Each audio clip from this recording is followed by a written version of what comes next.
दिसंबर से 31 जनवरी तक उनके ऊपर सुनवाई करेंगे, एक निर्णय लेंगे और अंतिम प्रकाशन परिवार में किसी के पास होता है ये नहीं है तो क्या दिशा निर्देश दिए गए? देखिए, जनपद में एसआईआर की कार्रवाई अभी प्रक्रियाधीन है। इसमें विस्तृत रूप से हमारे जनपद में समस्त सम्मानित राजनीतिक पार्टियों के जो प्रतिनिधि हैं उन सभी को भी ब्रीफ किया गया है, उनके साथ भी बैठक की गई है। आज इसमें प्रेस कॉन्फ्रेंस करके जो इसके प्रमुख बिंदु हैं उसकी विस्तृत जानकारी आप सभी लोगों को दी गई है, जिसमें कि अभी जो वर्तमान में एन्यूमरेशन फॉर्म्स को वितरण करना और उनका संग्रहण करने का कार्य चल रहा है। ये 4 नवंबर से 4 दिसंबर तक चलेगा। 9 दिसंबर जो डेट है उसके बाद हमारा दावा और आपत्ति का कार्य शुरू होगा, जो 8 जनवरी तक चलेगा और 31 जनवरी तक नोटिस देकर इस पर जो कार्रवाइयाँ करनी है उनको किया जाएगा। प्रमुख रूप से जो प्रक्रिया है, जो एन्यूमरेशन फॉर्म से संबंधित मुख्य बिंदु है, उन सभी के बारे में आज इस पर जानकारी है।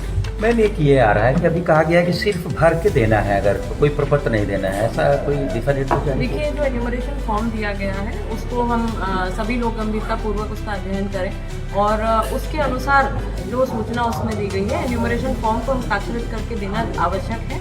और उसके साथ ही साथ एक सूचना प्रपत्र भी दिया गया है जिसमें दस्तावेजों की श्रेणी दी गई है जो कि आगे जाकर आवश्यक होंगे और जो कंडीशंस हैं उनको भी दिया गया है, उसको किस आधार पे भरना है, उसकी विस्तृत जानकारी भी आज हमने सभी को दी है। ऑनलाइन भरे जा सकते हैं क्या और कितना भी भरे गए? देखिए, ऑनलाइन व्यवस्था दी गई है और जैसा मैंने आपको बताया, समस्त पार्टियों के जो हमारे प्रतिनिधि हैं उन सभी लोगों को उसके बारे में ट्रेनिंग भी दी गई, ब्रीफिंग भी दी गई और ऑनलाइन फॉर्म्स के भरने की भी प्रक्रिया भी चालू है। मैम, अभी स्पष्ट नहीं हुआ, अभी बहुत सारा मीडिया में छपा है, दिखाया गया कि इसमें भर के देना, आपको कोई दस्तावेज नहीं देना है। क्लियर? देखिए, अभी मैं स्पष्ट बता दे रही हूँ, जो एन्यूमरेशन फॉर्म है वो 2025 की जो मतदाता सूची है उसके अनुसार भरे गए हैं, मतलब निकाले गए, जनरेट किए गए हैं।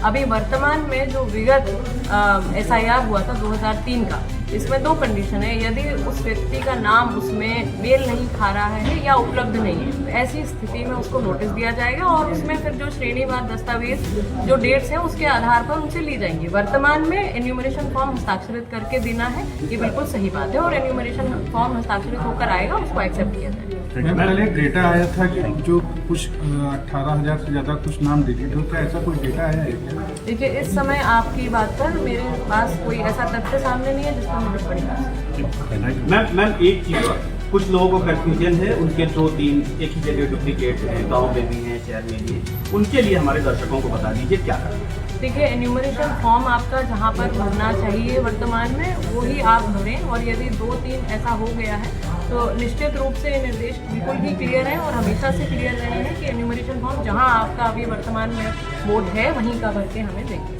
कोई एक जगह से ज़्यादा भरा जाता है तो उसके ऊपर कार्रवाई? देखिए, एन्यूमरेशन फॉर्म्स का कार्य अभी चल रहा है, जैसा अभी बताया गया कि 9 दिसंबर के बाद इन सभी एन्यूमरेशन फॉर्म्स में जो भी हम लोगों को दावे, आपत्ति और नोटिस की कार्रवाई होगी वो 9 दिसंबर के बाद की जाएगी।